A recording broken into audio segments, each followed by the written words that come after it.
So, salamat sa ating Panginoon at sa ganitong gawain, mga kapatid, tayo nagpapalakasan, di po ba? Hindi ko alam sa iba.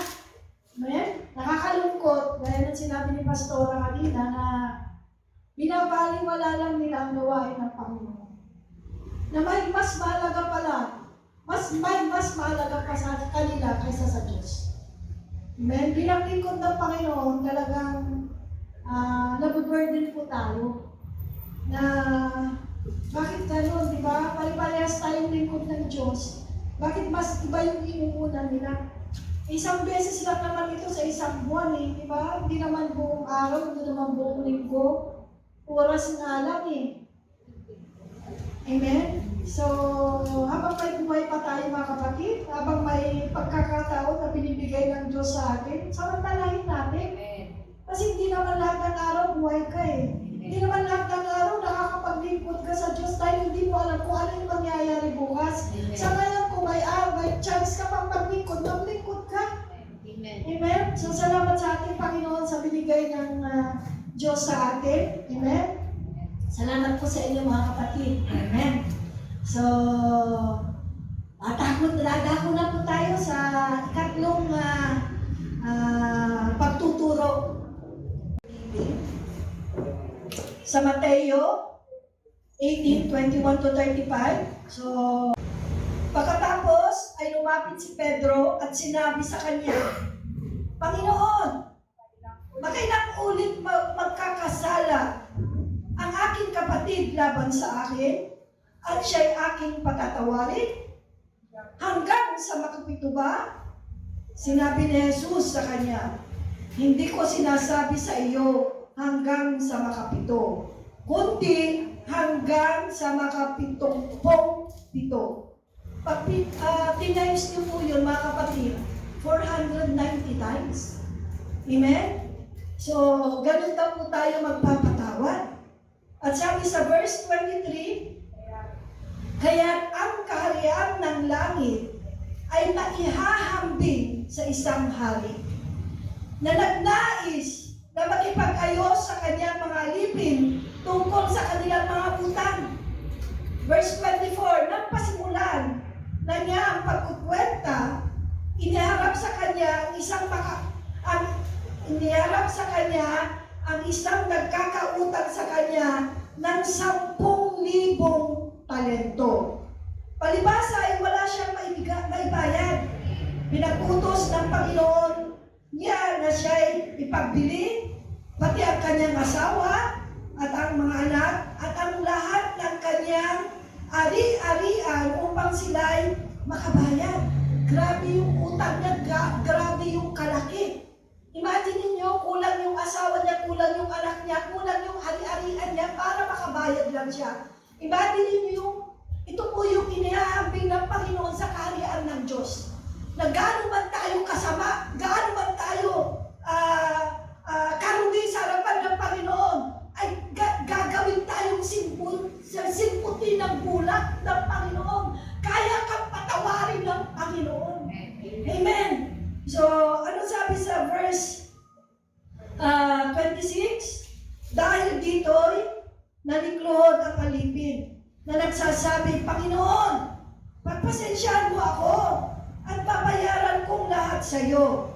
Okay, sa 27, ang sabi po dyan, naka-highlight po, dahil sa habag ng Panginoon sa alipin iyon, siya ay pinalaya at pinatawad sa kanyang utang.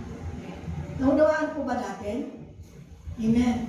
Sa verse 28, ngunit ang alipin din yon sa kanyang paglabas ay natagpuan ng isa sa mga kapwa niya alipin na nagkautang sa kanya ng 100 denaryo o kunti lang yung utang, 100 na. Sinukaban niya ito, sinakal at sinabihan, bayaran mo ang utang mo. Kaya nanikluhod ang kanyang kapwa alipin at nakiusap sa kanya na nagsasabi, pagpasensyahan mo ako at babayaran kita. Ngunit ayaw niya. Siya'y umalis at pinabilanggo ang kapwa alipin hanggang sa babayaran ito ang utang. So hindi siya marunong magpatawad. Amen? Okay, sabi po dito sa verse 31, nang makita ng mga kapwa alipin ang nangyari, sila ay labis na nabahala. Umalis sila at sinumbong sa kanilang Panginoon ang lahat ng nangyari. Verse 32, kaya't ipinatawag siya ng kanyang Panginoon at sinabi sa kanya, ikaw na masamang alipin, ipinatawad ko sa iyo ang lahat ng utang na iyon, sapagkat nakiusap ka sa akin. Hindi ba dapat kang mabag sa iyong kapwa alipin? Kung papaano nahabag ako sa iyo. At sa galit ng kanyang Panginoon, ibinigay siya sa mga tagapagparusa hanggang sa magbayad siya ng lahat ng kanyang utang. Verse 35. Gayon din naman ang gagawin sa bawat isa sa inyo ng aking Ama na nasa langit, kung hindi niyo taos puso patatawarin ang inyong kapatid.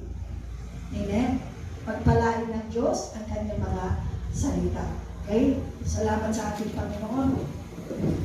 So, isa pong pribileyo muli na ako'y makatayo sa inyo at makapagpahayag ng salita ng Panginoon. Yung binasa po natin ay inahintulan ng Panginoon sa isang parabulo, di po ba? Para mas lalo po natin maintindihan ang gustong ipaalam ng Diyos sa atin. Mga kapatid, di po ba karamihan sa atin, kung tayo sinaktan, kung tayo ginawa ng masama, kung tayo pinaktak sila, at matindi yung dulot ng sakit na nagawa sa atin, bilang tao, di po ba mahirap magpatawad? Di ba? Bilang tao, mahirap magpatawad. At mahirap kalimutan. Kasi nandun yung sakit na ginawa sa'yo. At sabi po dito, bilang Kristiyano, marami daw bumabagsak dito. Totoo po ba? At sinasabi natin minsan na pinatawad na natin sila. Pinatawad lang sa bunganga. Pero nandito pa rin yung sakit na dinulot sa atin. Ibig sabihin, hindi mo pa rin siya tunay na pinapatawad. Nandun pa rin kasi yung galit sa puso mo. Pero sinabi mo sa bibig mo, pinatawad mo na siya. Pero ang katotohanan, hindi pa. Amen? Na-experience ito pa mo ba yun? Yes, na-experience natin. Amen?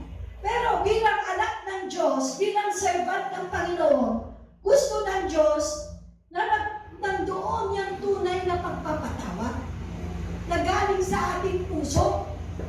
Amen? Dahil ito ang gusto ng Diyos eh. Kung gusto mo lang, ayaw mo. Pero bilang lingkod ng Panginoon, kailangan gawin mo. Tama po ba? Dahil ito yung kalugod-lugod sa harapan ng Panginoon. So, kaya ba natin magpatawad? Yes, sa tulong ng Panginoon. Hindi po yun, pero sinasabi niya sa amin, kilalimutan na gano'n. Dahil ang Diyos ay sumasa Kanya. Pero kung sa Kanya lang, pwede siyang gumanti eh. Pwede niyang iniman na eh. Pero hindi niya ginawa. Kasi yung pag-ibig ng Diyos, nasa Kanya na. Amen? So ganun din po tayo mga kapatid. Yung pag-ibig ng Diyos nasa atin na, kaya kailangan tayo magpatawad na galing sa ating puso. Gaano man kasakit yung ginawa nila sa atin. Amen? So yun po mga kapatid. Introduction lang po yun. Okay? Amen? So, salamat sa ating Panginoon. Tingnan nga po natin na inahintulan, inihambing ng Panginoon ang kaharian ng langit dito sa isang parabulo. At balikan natin yung Mateo 18:26-27. Okay? Dahil dito'y nanikluhod ang alipin na nagsasabi, Panginoon, pagpasensyahan mo ako at babayaran kong lahat at sa'yo. Dahil sa abad ng Panginoon, sa aliping yon, siya ay pinalaya at pinatawad sa kanyang utang. Ano ang ibig sabihin niyan, mga kapatid? Gaya ng sinabi ko sa iyo kanina, na tayo ay makasalanan. Lahat tayo dito makasalanan, hindi tayo umabot sa pamantayan ng ating Panginoon. So lahat tayo may kanya-kanyang ginawang kasalanan nung nasa dilim pa tayo, na hindi pa natin nakikilala ang ating Panginoon. Pero ang Panginoon, handa po niya tayong patawarin. Dahil yun po ang nature ng Diyos. Yung pag-ibig niya sa atin. Kaya na siya ang Diyos na umabot sa atin. Kasi hindi natin siya maabot.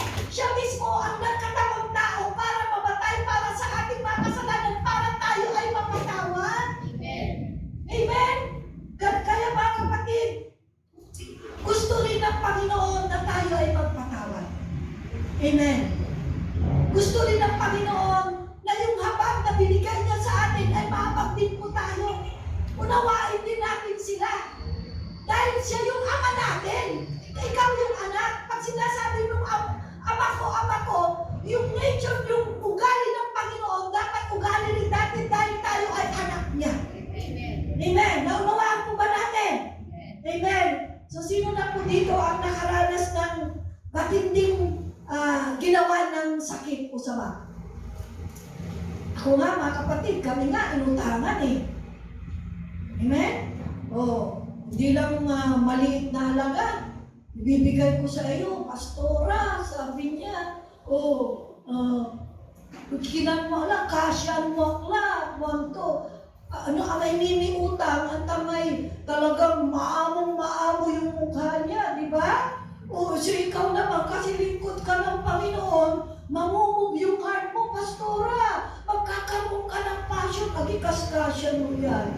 Di ba? Kasi may kakayahan ka namang tumulong. Di ba? Di pinahiram mo yung sinabi niyang ama. Since 2000, taon na yun? 2019, December, hanggang ngayon. Grabe. At pinabarangay na namin eh. Pero sabi ni Pastor, Alex, hayaan mo na, bahala na si Lord. Di ba? Anong ginawa namin? Di hayaan na lang. Anong ginagawa namin? Di pag-pray na lang siya. Pero kung hindi po kami Kristiyano, malagang bagay po yun. Lalo na't wala na kaming trabaho, Pastora. Di po ba? Pero salamat sa ating Panginoon dahil pinupunan naman ng Panginoon niya. Pinapalitan mas higit pa. Amen? So ganun po. Amen.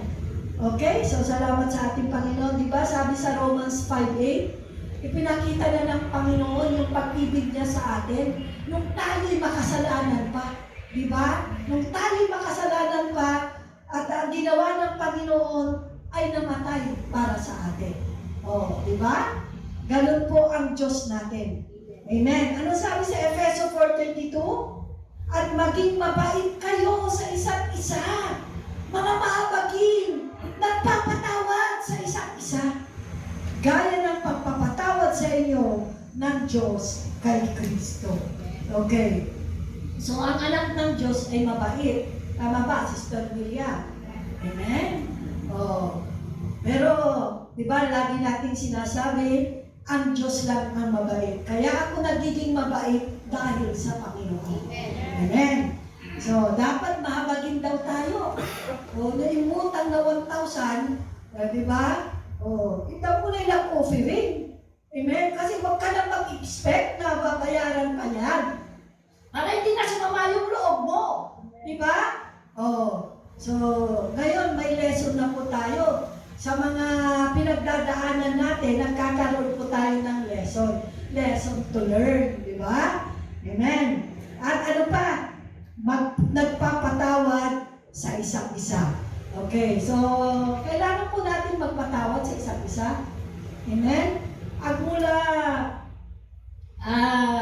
tawag dito, yung kinikimkim. At wag mo nang alagaan yung galit sa puso mo. Amen? Let it go, di ba? I-release mo yan, di ba? Yun po ang gusto ng Panginoon eh. Magpatawad tayo, di ba? Kailangan po tayo magpatawad. yan. Kasi minsan, ang kahirap yung patawarin niya, di ba? Kasi paulit-ulit na lang eh. Oh, paano kung paulit-ulit na lang yung ginagawa sa'yo, kaya mo magpatawad?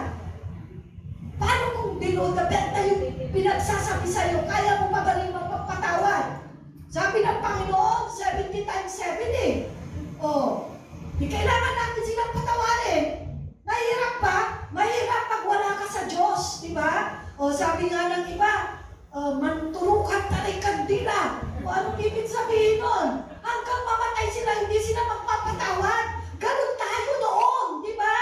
Pag nakikita ko yung mukha niya, sasawi na. O, mga kapatid, kukulong ko din na to kasi may kasalanan yung tao sa kanya. Mga kapatid, dapat Kristiyano na tayo. Dapat hindi na lumalabas sa mga bibig natin yun eh, di ba? O, dapat ang lumalabas sa atin, pagpalain ka ng Diyos, di ba? Di ba? Nasasabi pa ba natin yun, mga kapatid? Hindi na dapat yun, Kristiyano na tayo. Noon siguro, pwede yun. Speaking of the devil is coming, di ba? Ganun tayo noon. Huwag nang sabihin na yung demonyo, devil yung isang tao. Kaya mga kapatid, ipakita po natin yung gaya ng kanina, yung lesson, na maging yung lahat ng ginagawa natin, sinasabi natin, dapat kalugod-lugod sa Diyos. Tama po ba? Na maging aware po tayo sa lahat po ng sinasabi natin. Kasi tayo ay nagmamagnify lahat ng ginagawa natin. Nagmamagnify yan sa lahat ng tao. Akala ko ba Kristiyano yan? Kunting ano lang nakikita nila. Akala ko Kristiyano ka na, di ba? So kailangan po natin maging ilaw. Okay. At isa po yung pagpapatawad. Ano pa mga kapatid? Kolosas 3:13. Pagtiisan ninyo ang isa't isa. At kung ang sino man ay may reklamo laban sa kanino man, magpatawaran kayo sa isa't isa. Kung papaano pinatawad kayo ng Panginoon, ay gayon din naman ang iyong gawin. Pagtiisan mo yung asawa mo, di ba? Brother Ricky, mag-aasawa ka na. Doon nalalabas yung mga, di ba? Sabi nila, sa 10 taon na pagsasama, yun daw po yung time na nag-a-adjust po tayo. Kaya magkakakilala ng tayo sa isa't isa. Pagtiisan natin, di ba? Kung may reklamo ka, kung may ayaw ka, sabihin mo, wag mong kimkimin. Natindisot ako sa iyo, pastora. Di ba? Sa sinabi mo sa akin. Sabihin mo para alam. Di sabihin mo isa, pasensya ka na. Di ba? Di ang sarap. Kaya kaysa labir ka ng labirot po nagkatamanayo, wala lang ibabagam, ang sakit na loob to. Mas maganda na sinasabi na pag nagsasabi ng tapat, ay nagsasaba ng maluwat. Kaya yung sakit ng loob mo, na i-release mo, di ba? Di nagpapatawaran kayo, ang sarap, di ba? Amen! Palagpakan po natin ang ating Diyos na buhay. Amen! Okay. So, ano po ba? Okay, next slide. Ang mapapala natin kung tayo'y nagpapatawad o kung tayo'y mapagpatawad, may mapapala po ba tayo? Yes, marami. Una, sabi po dyan, maaalis ang galit o puot. Ay syempre, pag pinatawad mo yung isang tao, yung galit sa puso mo, mawawala na. Kasi naalis na sa pamamagitan ng pagpapatawad. At ang sabi sa Efeso 4:31, lahat ng pait, lahat ng galit, lahat ng puot, pag-aaway, at paninirang puri ay inyong alisin, pati lahat ng kasamaan. So ibig sabihin mga kapatid, itong galit na ito, itong puot na ito, itong sama ng loob na ito, ay masama sa harapan ng Panginoon. Gusto ng Panginoon na tayo nagkakaunawaan. Gusto ng Panginoon na tayo nag-iibigan. Amen? Amen. So, kung may galit ka pa sa puso mo, kung may pait pa yan, pilitin natin ipag-pray sa Panginoon na totally alisin ma-receive na ng Diyos. Amen. Ano pa? Okay? Number 2 na. Tayo'y mapapalaya at magiging maayos at masaya ang ating buhay. Totoo nga, di po ba? Ang sarap ng walang kaaway. Amen? Kasi, magiging maayos yung buhay mo, masaya ka. Kasi pag may kaaway ka, may sakit ka sa loob, sigurado po yan, bitter ka. Tama po ba, Pastora? Amen. So pag pinalaya na po natin, tayo'y mapapalaya na rin sa lahat ng sakit ng loob galing po. Amen. Ano sabi sa Galatians 5:1? Para sa kalayaan ay pinalaya na tayo ni Kristo. Kaya magpakatatag kayo at huwag pasakop na muli sa pamatok ng pagkakaalipin. Kung noon, mga kapatid, ay may ugali po tayong hindi mapagpatawad. Ngayon, huwag ka nang magpaalipin sa ganong kasamaan. Kasi pinalaya ka na ng ating Panginoon. Amen. So malaya ka na. Malaya ka na magpatawad. Amen. At ano pa, mga kapatid? Number 3 na po tayo. Mas may papanalangin natin na pagpalain ng Diyos ang lahat ng nakasakit sa atin. Tama po ba? Diba? Pag pinatawad mo yung isang tao, mas higit na maipapanalangin mo siya. Okay, pagpalain niyo, Lucas 6:28, pagpalain ninyo ang mga sumusumpa sa inyo, idalangin ninyo ang mga umaapi sa inyo. Kaya niyo po ba yun? Sa akin nga, alam niyo yung prayers ko doon sa nakautang sa amin.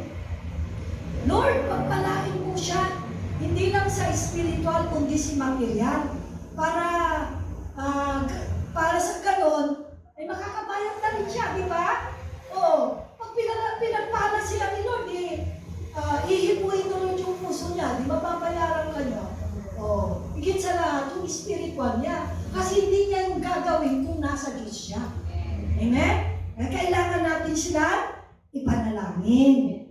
Okay. Number 4, kapag nagpatawad tayo, wala nang hadlang para makausap niya tayo at ganapin ang plano ng Diyos sa buhay natin. Ibig sabihin, mga kapatid, isa ito sa hadlang na bakit napepending yung ibang pagpapala natin. Kasi may kinikim pa pala tayo na galit. Amen? Ayaw pala ng Diyos yun. Kasi hindi makakakilos ang Diyos sa buhay natin. Siya yung nagpipigil. Nakukuha natin? Kaya gusto ng Diyos malinis yung puso natin. Walang galit, walang puot, wala nang sama ng loob. Kaya upang sa ganon, malaya ang Diyos na yung plano niya ay masa ikatapuran, sa katuparan sa buhay natin. Amen. So yun po, mga kapatid. At number 5, magkakaroon tayo ng kapayapaan sa isip. Ay syempre, ang sarap matulog pag walang kagalit. Ang sarap matulog pag walang sama ng loob. Di ba? Payapa ka. Amen. So, ang sabi sa Filipos 4:7, at ang kapayapaan ng Diyos na hindi maabot ng pag-iisip ang mag-iingat sa inyong mga puso at ang mga pag-iisip kay Kristo Jesus. So, ibig sabihin, ang Diyos mismo ang pagbibigay ng kapayapaan sa atin. Amen. So, palakpakan po natin ang ating Diyos na buhay. May matututunan po ba tayo? Amen. So, ito po yung benefits kung kailangan bakit tayo'y magpatawad. Amen. At ito na. Paano naman pag hindi ako nagpatawad? May mangyayari ba? Okay, paano? Sabi po diyan, ano sabi diyan? Paano kung hindi tayo nagpapatawad? Okay. So, una sa lahat, mga kapatid, hindi rin tayo patatawarin ng Diyos. Sa Mateo 6:15, ang sabi diyan, ano sabi sa Mateo 6:15? Okay. Hindi na, okay. Mateo 16:15 na, pag binasa po natin yon, pag humingi po tayo ng patawad at hindi po tayo nagpapatawad, ang Diyos mismo hindi kanya patatawarin. Gusto niyo po ba yon? Na kahit anong hingin ang unang tawad sa ating Panginoon, hindi ka patatawarin ng Panginoon. So kailangan po na tayo ay magpatawad. Okay, number 2, hindi tatanggapin ng Diyos ang mga alay at handog natin sa Kanya. Mateo 5:23-25. Mateo 5:23-24. So, ibig sabihin mga kapatid, bago po tayo lumapit sa Panginoon, bago po tayo magbigay ng alay sa Kanya, bago po tayo manalangin, kailangan magpatawad muna tayo. Para tanggapin at tingin ng Diyos ang bawat daig at bawat hiling natin sa Kanya. Nakukuha po natin? So, kailangan po natin magpatawad, mga kapatid. Ano pa dito? Sa number 3, hindi malulugod ang Diyos sa atin.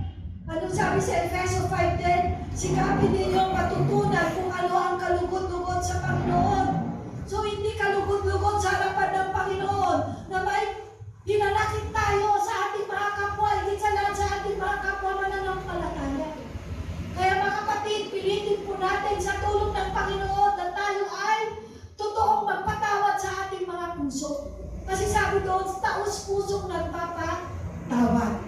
Amen. Number 4, hindi mapapakinggan ang ating mga panalangin. Okay, ito yung sinabi ko sa inyo kanina, 1 Timothy 2:8. Tayo ay manalangin ng may malinis na kalooban.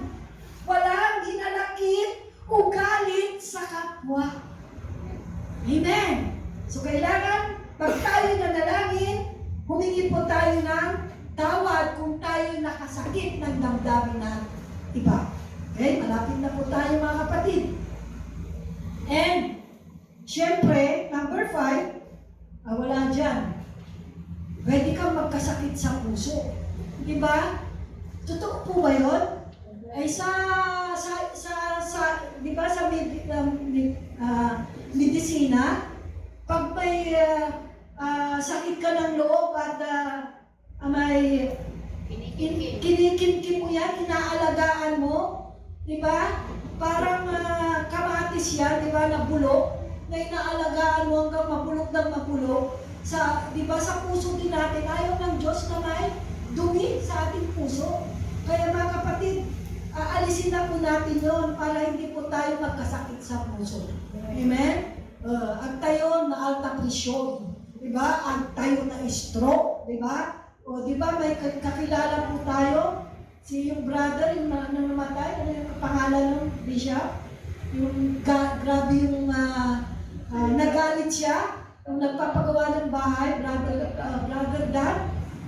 Grabe yung galit niya. Ano nangyari? Nag-stroke siya. O, kaya mga kapatid, pag high blood ka na at nagagalit ka pa, mas lalong madodoble daw yung blood pressure mo, kaya maraming na-i-stroke.